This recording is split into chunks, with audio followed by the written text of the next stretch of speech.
So, look, I haven't read a ton of, really any of Richard Spencer's writings. I know who he is just from little clips that I've seen and things like that.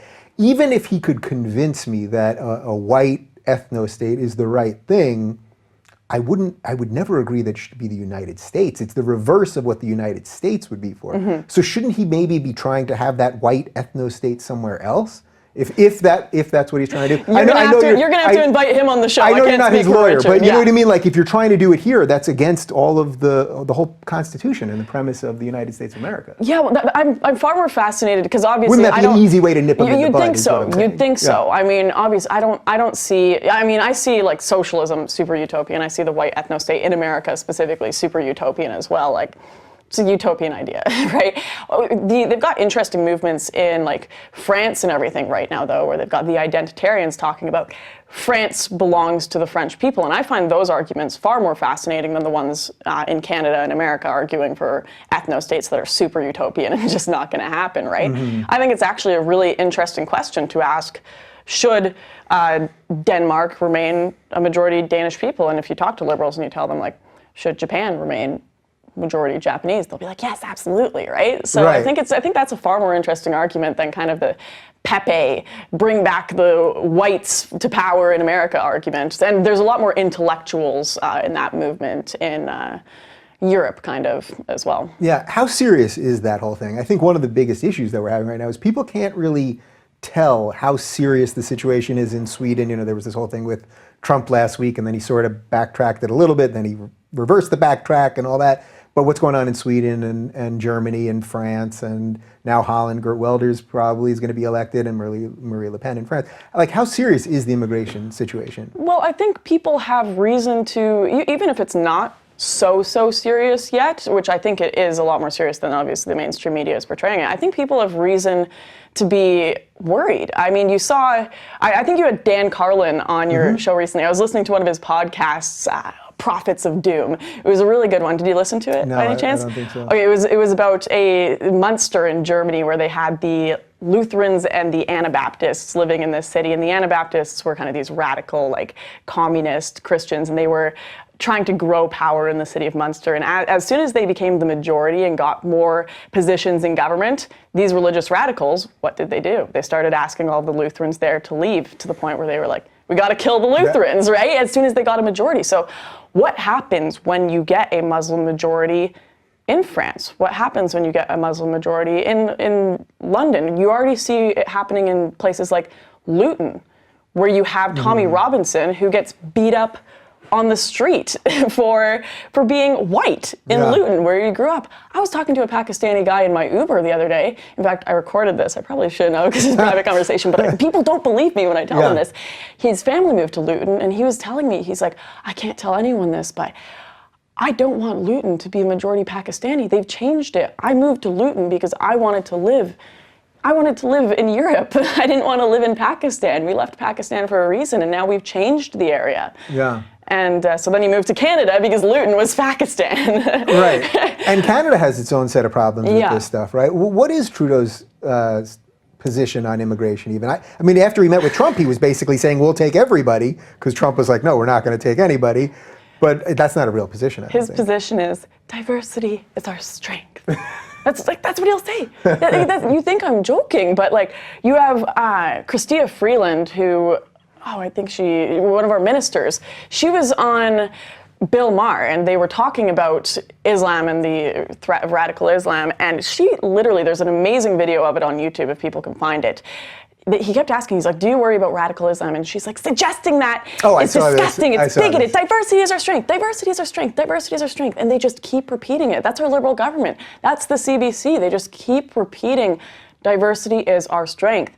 And once again, this goes back to, I think that kind of stuff is leading to a rise in more extreme right, because they're not getting answers to their worries about immigration from their government. Legitimate questions. Legitimate questions, exactly. Yeah, I mean, that's what I spent 2 years when I talked to all these people, when I had Sam Harris and Majid Nawaz and I on, Hersey Ali and Douglas Murray and Milo and Tommy Robinson, by the way. So a guy like Tommy Robinson, I got a lot of shit for having him on, just for talking to the guy. And he strikes me now, when I see what he's tweeting about, as extremely moderate. Like someone that cares about his country. I can't say off the top of my head I have ever seen him tweet something that I thought was blatantly racist. There may be some, he's in it on such a personal level where he's been punched and things where I'm not defending his whole Twitter account. But you know what I mean? Like, I see someone that's actually basically trying to do something good. Yeah, and I think you're going to see a lot more liberals, especially in Europe, especially in France, you're already seeing it, where people are like, shit, we have a problem here. And the liberals admitting, we have a problem here. And it's going to become more and more mainstream as soon as, this summer, there are 6 million, a report was just released in Germany, I believe, that there are 6 million people waiting in the countries surrounding the Mediterranean to come into Europe. And as soon as that ice melts, you're going to see the waves and waves of refugees come again. And if Turkey can't hold them, if they're going to be coming through Italy, if they're going to be coming through Kos and all the islands in Greece, you're going to, if they don't stop it, you're going to see some huge problems. And that's why Eastern Europe is building walls. That's why Eastern Europe closed their borders, why Poland, Hungary, Croatia, they're saying no, because they are at the forefront of the battle. It's Northern Europe that are kind of like getting the few people that are making it through that don't have that sense of urgency yet.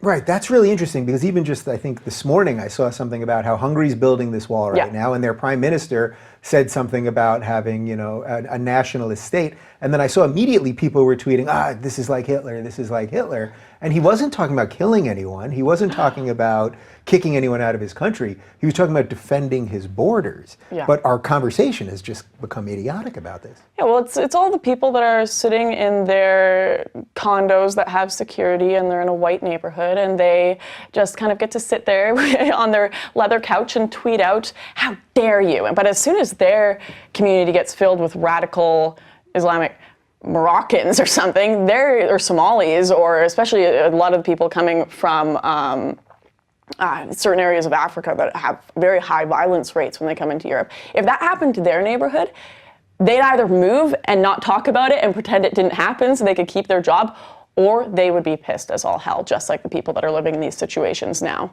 Yeah, so I think the second time that I had Milo on, I kept saying to him that he doesn't make the distinction between Islam, the set of ideas that Islam is, versus the nominal Muslim person who may or may not take his faith seriously, who certainly isn't engaging in anything terrorist related or anything like that, who wants to be part of the Western world. You do make that distinction, right? In my book, I referred to it as there's three different... Say the title of your book, because it's kind of beautiful. Barbarians, and the baby boomers, immigrants, and Islam screwed my generation. Yeah. Now, And you said Islam, meaning the set of ideas, not Muslims, meaning the people, which I do think is just an important point to keep bringing up, even though for a certain amount of people they're going to say you're a hater no matter what, but... Yeah, I mean, sometimes I slip up and I'll just say Muslims, kind of like the left, you know. I understand why people say it, because it's just become simple for them and they just assume people know what they mean, right? But in my book, I separate it into 3 different kinds. The scholar, and I have a good friend of mine who I would consider one of these, and he's very, very into, like, very peaceful, very into the texts of Islam. He has some fascinating debates with me, and in fact, he's actually very pro, like, identitarian movement in Europe, and Europe being for Europeans, which I find fascinating, even though he's super Muslim. He's like, no, I understand what's going on there, just very logical, right? And then you've got the kind of the Muslim that's kind of born into a Muslim family, and they don't really care, especially if they're in like America or Canada or something, and it's just, that's like a Christian who doesn't really go to church. That's what I was going to say. You know? That's so basically like every Jew and Christian that we know in America, pretty much. Yeah, and they don't care that much. But the problem with these people is because it's tied to their family, they will defend it no matter what. So if they're going to write articles being triggered about it in BuzzFeed, like I think a lot of these Muslims that work for BuzzFeed and stuff, they're that kind. They don't really pay attention to their faith. I finally unfollowed BuzzFeed on Twitter. I just couldn't take it anymore. Yeah, but they'll defend the most ridiculous sects of Islam, and they'll be the ones claiming Muhammad is a feminist and whatnot, because it's their family, it's tied to them, and they don't care, they can do no wrong. And so that I find these ones a problem as well, simply because Islam has issues and it needs to be criticized, and if you're just supporting it because of your family, that's an issue. And then of course the radicals, the ones who believe in the very, very strong, violent sections of the Quran and Hadith and Sharia law, which is horrifying, obviously, especially in the countries where it's been implemented. So those 3, of course, the first one should never be let into any Western nation, in my opinion, and the second So one. you don't should want to be- let jihadists in. No, I'm very radical. I'm with you on that radical Yeah. position. Okay, no jihadists. Yeah. So far, I'm with you. Yeah, and then I think you need some serious screening for the second one as well. The ones that are born into these families and just think, oh yeah, we should throw gays off roofs. That's cool. Whatever. Right. I'm not really I'm not gonna do it myself. I'm not gonna do it myself, but I kind of support it. And of course, you've had Ben Shapiro, I believe, on the show. He did a really good video, the myth of the tiny radical Muslim minority, where he talks about the Pew Research behind it, showing that actually a lot of people in this group are pretty okay with a lot of the radical policies being promoted in Islam. And I went to places like Molenbeek myself, and I spoke to the people there, and they tell me, they're like, yeah, Sharia, sounds good to me.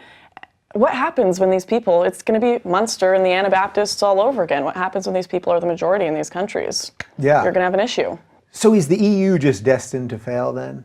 I mean, is it really over? I mean, to me, it looks like Brexit, the string was pulled, and now it's just going to be a slow unraveling. Although, if what you said before about these 6 million people happens quick, the unraveling could happen. Well, really we'll see. fast. It depends on what kind of deal they make with Turkey. It depends if these deals work out and if they manage to stop it. Because you're seeing even Merkel walk back and be like, maybe I messed up with all the crimes. Isn't she pro-burqa ban now? Yeah, but that's obviously her virtue signaling because she wants to win and not get kicked out of office, like all politicians. But you're seeing them walk it back and realize, oh shit, we messed up.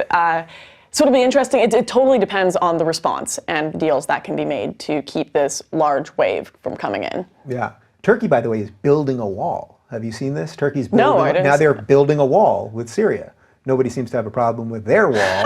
You know what I mean? They've let in so many of the ISIS fighters from Europe into Syria, and they let people from Syria into Europe. So Turkey's had it both ways. The door, it's obviously going to have a revolving door on their wall, I think. Yeah, Turkey is a very scary situation. They're that gap between all hell breaking loose in the Middle East and Europe. So. Oh, it's scary watching the situation in Turkey. I mean, if they're the gap, which in a lot of ways they are, then we really are screwed because clearly they've gone down the more authoritarian route with Erdogan. So, well, if they give them enough euros, I mean, everyone speaks money. So, so basically, we have to buy him off. Yeah, essentially, that's. Although he's got this huge palace. Have you seen the palace that this guy lives in? It's Erdogan's a madman. Yeah. So, who are some politicians that you like right now? That I like right now? Who do you think's doing it right now that's making some sense out of this stuff? Obviously, I like Marine Le Pen, Geert Wilders, Maxime Bernier in Canada, and the only reason I'd support Maxime Bernier in Canada, even though I think he's a little softer than like the Geert Wilders and stuff, is we don't have as much of a problem as Europe with immigration. We already have a pretty comprehensive immigration. We aren't bordered on a third world country, which is the biggest thing. Canada. Give America a chance. Exactly. We'll go third world, don't worry. No, but that's why Canadians are such cucks, quite frankly, because they don't have real issues to deal with. We aren't bordered on we are bordered on America, and we've got America to defend us. So we're not worried about our military. We're not worried about our borders. So we watch the rest of the world and we judge, and we're like, you're so mean, you're such bullies, and we don't have to deal with any of it. Right, and you guys also have a tremendous amount of space. And tremendous amount of resources and everything. People take our oil and gas for granted so much. Like, we are the biggest spoiled brats on earth in Canada, and now we've elected an even bigger spoiled brat than the rest of us. Yeah. So when you talk about Wilders and Le Pen, now every article that I read about either one of them says they're far right. Right. Does that have any meaning to you? Is there anything that's right about them?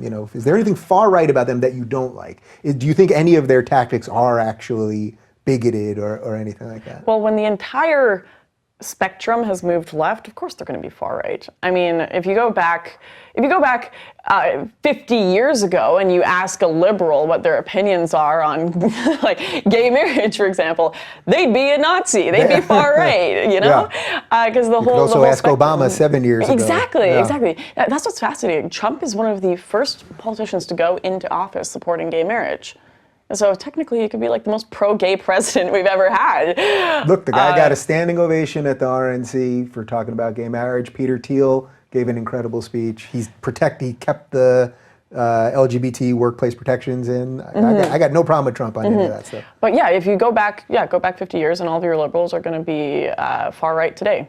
So do I have concerns about Marine Le Pen and Geert Wilders being Nazis? Absolutely not, because if you just kind of turn that spectrum a little more normal, no, they're quite far away from the Hitler end. Right. Yeah. So I'm totally with you on that. But what do you do then if, okay, let's say they shut down the borders or they get the most, just pitch perfect immigration system and all of that stuff, and even if they stop letting in anybody, you still have a problem that's in the country right now. They know this for sure. Mm-hmm. Netherlands without question, France without question, Germany, they've all got it already there. What do you do about that? Well, the first thing you have to do, obviously, is the borders, because you can't solve the problem within. So once you've got that done, the birth rate's obviously a huge issue. I don't know if you've seen it, but people should look up the statistics on their own. Like the European, like the French people versus the Muslims within the country, the birth rates are exponentially different. They're just having so many kids and like growing and taking over these entire communities. How you deal with that? Well, you stop. This is one of the biggest things that I've had a problem with is my generation right now, Native Canadians, Native Europeans, Americans, they are being taxed so much, and all of the systems that exist today, they have become so generous with strangers that they are unsustainable for themselves. So kids in my generation, or young millennials, they don't plan on having children. They won't even be able to own houses because they can't afford it. All of their money and their parents' money that should be going to helping them is going to support immigrants. So start giving the money back to the native populations that do want to have kids. They're claiming it's a birth rate issue, and they're claiming we need to bring more people into the country so that we have enough people to work the jobs, whatnot, we have low birth rates. Well, then why are you disincentivizing all of these native people from having kids and buying houses by making it so expensive and giving all of their money to immigrants? I've never heard that argument before, that the birth rate argument, which we know is extremely low for all these westernized nations, or for the native populations in these westernized nations, that it's actually a tax issue. Well, basically, I would love to one day have 3 kids. I don't know if I'm going to be able to afford that. Maybe I'll only be able to afford 1 or 2, right? And anyone with a logical mind is going to think about, I want my kids to have good education. I want them to be able to eat properly and healthy and whatnot. How many kids can I afford to have? The reality is most people can't afford to have 4 or 5 kids.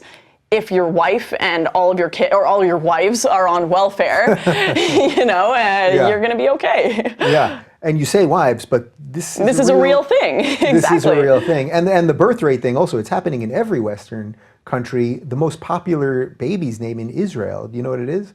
What? Muhammad. Muhammad. The same in London. Most popular name there is Muhammad. That's very, very people would be having a collective panic attack if the most popular name in like an African country or a Korean country was like Bob or something. They would be freaking out. I thought you were going to say Jesus, but just Bob. Just Bob would do it. Just a white name. Yeah, just Jim. People would be Jim. If Jim was the most popular name, can you imagine how many HuffPost think pieces would come out on that? Imagine if you had neighborhoods. Because I went into a neighborhood in Germany that what was it called? I'm trying to remember. It'll come to me. But I went into a neighborhood in Germany where the whole neighborhood, Turkish flags every window, like huge Turkish flags, all the cars, Turkish flags. There was one German, it was Marxloh. There was like one German flag I saw in a window, and it literally looked like the most depressing, kind of pitiful protest on conquered land. Mm-hmm. It literally looked like conquered land that I was looking at. And do you think if Germany went to war against Turkey, that Marxloh would stand with Germany, or would it eat Germany from the inside out? Would it fight with Turkey? They would fight with Turkey, that is a fact. Imagine if there was a place in Japan that you went and it was all American flags everywhere. It was all white community, and they were racist against the Japanese there. And they didn't speak the language. They never bothered to assimilate at all. People would be disgusted. They would be disgusted, and I'm disgusted by what's going on in Marxloh. I love freedom, and I think that people should have the right to put that flag outside. That doesn't mean I have to support it. That doesn't mean that I have to be for it. What do we do with the media when it comes to this stuff? Because this stuff is not getting through to our mainstream media, an honest discussion of this stuff. There's a lot of it happening online, and it often happens on the extremes, and I think there's a couple shows, I like to think that this is one of them, where we're having a little more of a nuanced conversation about this. But how do we get this to the mainstream so that before it's too late here? The worry is always that people have to suffer a lot before they actually like realize they have a problem, right? Yeah. You think that's just how it is at the end of the day?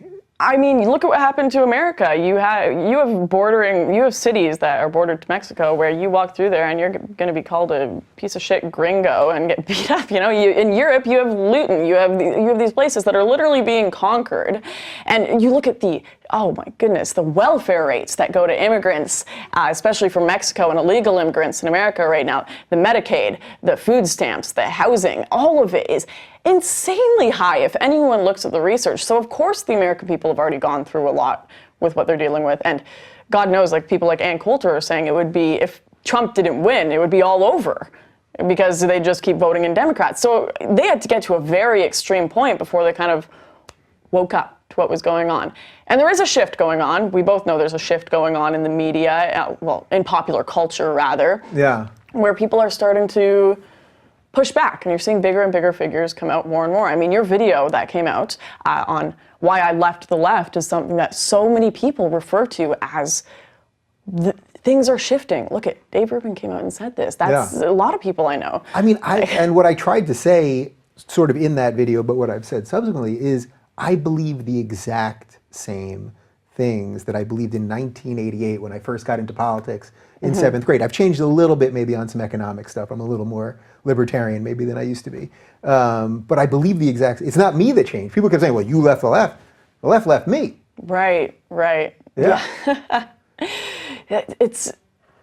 I do understand how these radicals took over, but it's amazing to see how quickly it happened, how quickly and effective the tenured hippies that were in the institutions managed to plant that seed of extremism in a whole generation of people and get them into the media, plant them into the government. And it's going to be very interesting to see what happens with this, because the tail end of millennials, obviously, and the ones that are just going to be leaving university and everything, they are radicalized. That's done. Things are changing now, especially with the kids in high school that are more and more conservative, which is awesome. But what is going to happen when all of these millennials get into government? What's going to happen when they start taking over the companies? What is going to happen? It's very interesting. Will they change their mind when they start paying taxes, which is a theory that a lot of people have? Or is the indoctrination too deep? Right, so that's like, if you're in your 20s and you're not a liberal, you have no heart, and if you're not a conservative in your 30s, you have no brain, or I might have changed I'm hoping that natural cycle happens, but I don't think the indoctrination was as bad when that quote came out. Right, well, safe spaces and trigger warnings didn't exist back then. Exactly. So these kids have been so insulated that I was supposed to speak at UCLA, or USC, I think tomorrow, and they couldn't get enough security or something, so now I'm not speaking there. I mean... Yeah,